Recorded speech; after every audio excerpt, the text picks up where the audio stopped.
أعوذ بالله من الشيطان الرجيم بسم الله الرحمن الرحيم Bismillahirrahmanirrahim. Para peserta daurah Arabiyah yang dirahmati Allah Subhanahu wa taala, kita akan melanjutkan materi i'rab yang kedua yang berjudul i'rab mufradat.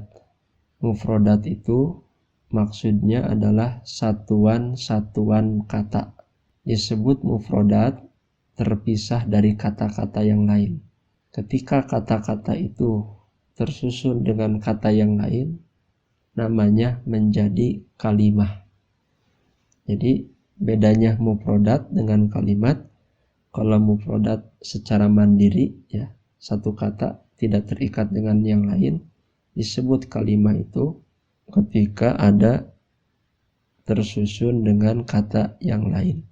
Makanya di sini syarat i'rab mufradat yang pertama, kalimah berupa kalimah yang berada dalam konteks jumlah. Di sini contoh kata yang tidak ada i'rab. Kalau satuan kata yang disebut mufradat itu ketika tidak bersambung, tidak terkait dengan kata yang lain, itu tidak ada i'rab. Contoh kata aliyun. Apa i'rab aliyun? Maka jawabannya tidak ada i'rab karena cuma satu kata. Kemudian a'lamu, lalu madrasatun. Maka kata aliyun, a'lamu dan madrasatun itu tidak ada kedudukan i'rab. Kenapa? Karena tidak bersambung dengan kata yang lain. Karena syarat adanya i'rab mufradat, satuan kata harus berada dalam konteks jumlah. Kemudian di sini contoh kata yang ada i'rab. Nah ini misalnya aliyun talibun, Ali seorang siswa. Aliyun di sini i'rabnya adalah mubtada marfu, tanda rupanya dhammah karena termasuk isim mufrad. Nah itu ada i'rab.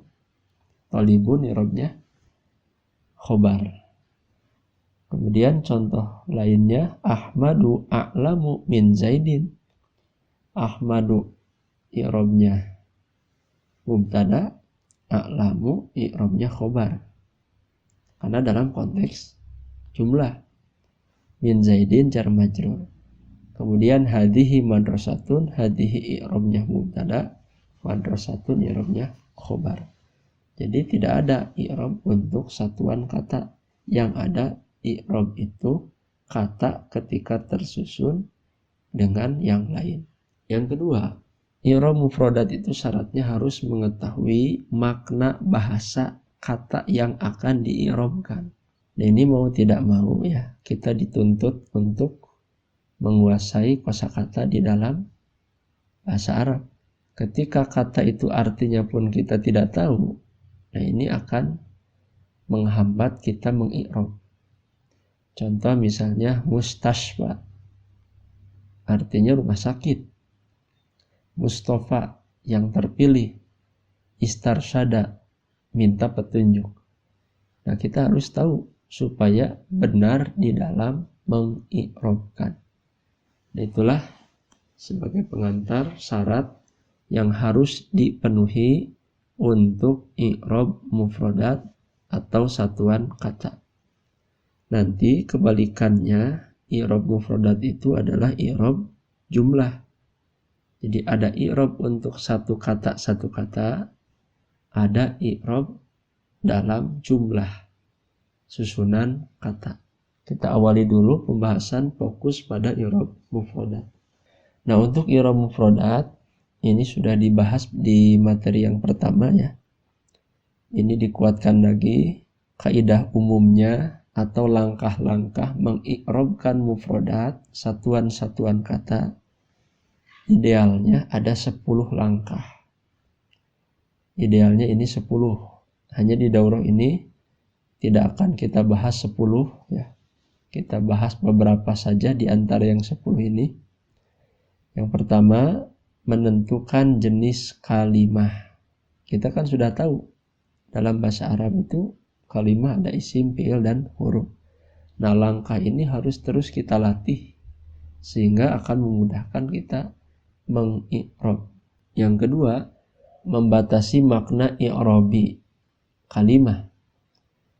Ini sudah kita bahas, ada isim-isim yang dibaca marfu, ya, mubtada, khobar, fa'il, kemudian yang lainnya. Ada yang dibaca mansub, majrur, dan sebagainya. Contoh makna i'rabi itu ada yang termasuk fi'il, kemudian fa'il, maf'ul, lalu ada lagi mustasna hal, dan sebagainya. Itu istilahnya makna i'rabi. Yang ketiga, membatasi urutan kalimah. Ada urutan yang asli, ya, yang sesuai dengan kaidah, yang sesuai dengan ketentuan awal. Ada yang diubah urutannya. Misalnya mubtada asalnya di awal, jadi di belakang. Itu dalam satu kasus bisa terjadi. Yang keempat, membatasi amal kalimah. Jadi setiap kalimah secara umumnya ada yang beramal dan tidak beramal. Yang beramal ada yang merofakkan, menasabkan, menjarkan, dan menjazmkan. Yang kelima, membatasi keadaan kalimah. Kita sudah belajar, ada yang mu'rab, ada yang mabni. Yang berubah disebut mu'rab, ada yang tetap disebutnya mabni. Yang keenam, membatasi mahal kalimah, kedudukan kalimah, ya. Ada yang punya mahal, ada yang tidak punya mahal. Mahal di sini maksudnya kedudukan kalimah. Yang ketujuh, membatasi amil kalimah. Ada yang maknawi, yang tidak ada secara lafad, disebutnya maknawi.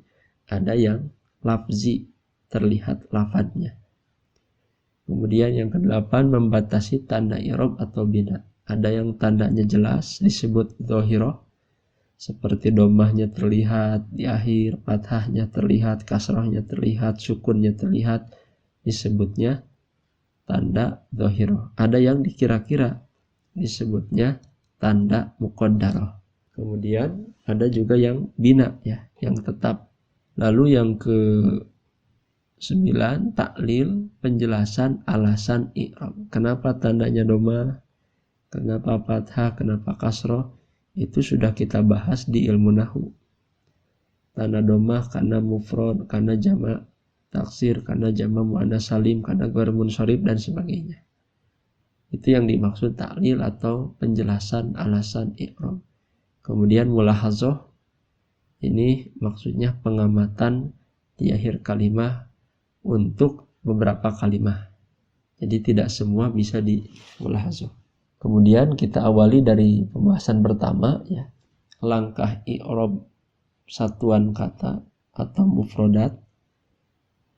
Kita harus menentukan nau'ul kalimah. Ini jenis kalimahnya kalimah apa. Dan kita sudah paham kalimah di bahasa Arab itu dikembalikan kepada 3 jenis. Isim, kata benda, fi'il, kata kerja, dan huruf, kata bantu. Pengertiannya secara singkat, kalimah untuk isim pengertiannya kalimah atau kata yang menunjukkan makna yang tidak terikat oleh waktu. Nah, kita sudah bahas, ya, macam-macamnya. Ada isim mujarrad, majid, kemudian ada muzakkar, muannas, mufrad, musanna, jamak, munsharif, ghair munsharif, jamid, mustaq, dan sebagainya. Nah, itu di murajaah lagi, ya, agar kita nyambung ketika membahas tentang i'rab ini. Kemudian macam-macamnya ini dari sisi i'rab, dari sisi makna, ya. Macam-macam isim itu dikembalikan ke 3. Yang pertama, isim zahir yang jelas ada wujudnya. Yang kedua, isim domir sebagai pengganti. Ada istilah baru yaitu isim mubham. Maksud isim mubham itu isim yang tidak jelas. Yang termasuk isim mubham ini isim isyarah, syarat, istifham, dan mausul. Ini istilahnya adalah isim mubham. Kemudian ciri-ciri isim sudah kita pelajari di ilmu nahwu. Ada alif lam, tanwin, kemudian nida ya, dan huruf jar. Lalu pengertian fi'il. Fi'il itu adalah kalimah atau kata yang menunjukkan makna yang terikat dengan waktu.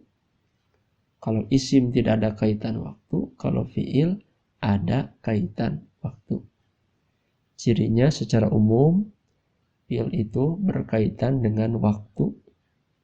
Kemudian menerima nun ya, menerima nun niswah.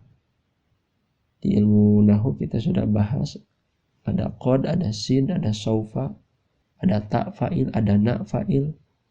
Kemudian diketahui berdasarkan wajan-wajan fi'il. Berikutnya, macam-macam fi'il sudah kita bahas juga ini, ada madi, mudhari, dan amr. Sifat-sifatnya ada yang lazim, tidak butuh kepada maf'ul bih, hanya ada fa'il saja. Ada yang muta'addi, butuh kepada maf'ul bih. Ada tam, cukup membutuhkan fa'il saja. Ada yang naqis, tidak membutuhkan kepada fa'il. Nah, itu kaitannya dengan sifat fi'il. Lalu huruf itu termasuk kata bantu.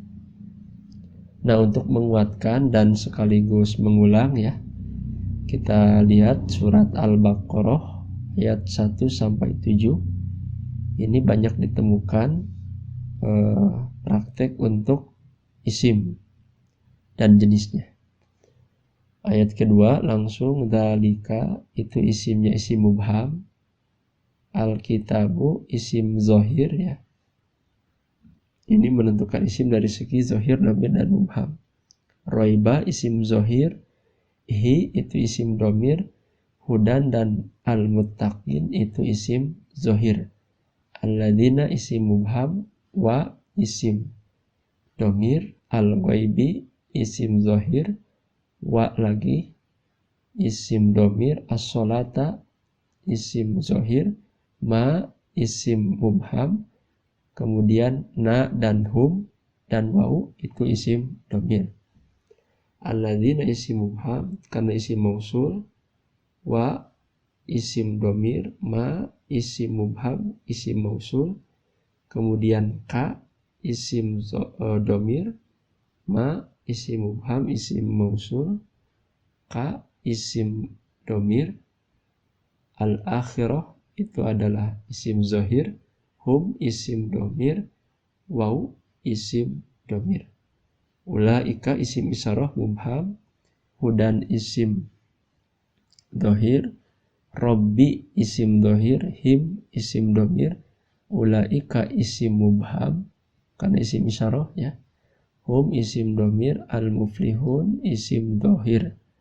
Alladzina isim mubham mausul. Kafaru waunya isim dhamir. Sawaun isim dhamir. Him isim dhamir. Ta'hum itu termasuk isim dhamir. Kemudian hum isim dhamir lagi. Yu'minun ada wau isim dhamir. Allahu isim dhahir. Qulubi isim zahir. Him isim dhamir. Sam'i isim dhahir. Him isim dhamir. Absari isim dhahir. Him isim dhamir. Kisyawatun isim dhahir. Hum isim dhamir. Azabun azimun adalah isim zahir. Nah, ini istilah lain untuk isim dari segi i'rabnya. Satu lagi kita praktek untuk menentukan fi'il. Ada yang madi, mudhari, dan amr. Surat Al-Baqarah ayat 8-11. Ayat 8 yaqulu fi'il mudhari, amanna fi'il madi. Ayat 9 yukhadi'una fi'il mudhari, cirinya ada ya mudhara'ah. Wajan yufa'iluna, amanu fi'il madi ya. Kemudian yakhda'una fi'il mudhari, yash'uruna fi'il mudhari, zada fi'il madi, kanu fi'il madi, yakdzibun fi'il mudhari, qila. Nah, ini fi'il madi majhul La tufsidu, tufsidunya adalah fi'il mudhari', qalu adalah fi'il madhi. Nah, itulah untuk langkah pertama di dalam mengi'rabkan bahasa Arab, kata-kata bahasa Arab. Kita perlu mengurai dan memisahkan mana yang termasuk isim, mana yang termasuk fi'il, dan mana yang termasuk huruf. Ini langkah yang paling mendasar agar kita memahami i'rab. Demikian untuk materi yang kedua. Wassalamualaikum warahmatullahi wabarakatuh. Alhamdulillahi Rabbil Alamin.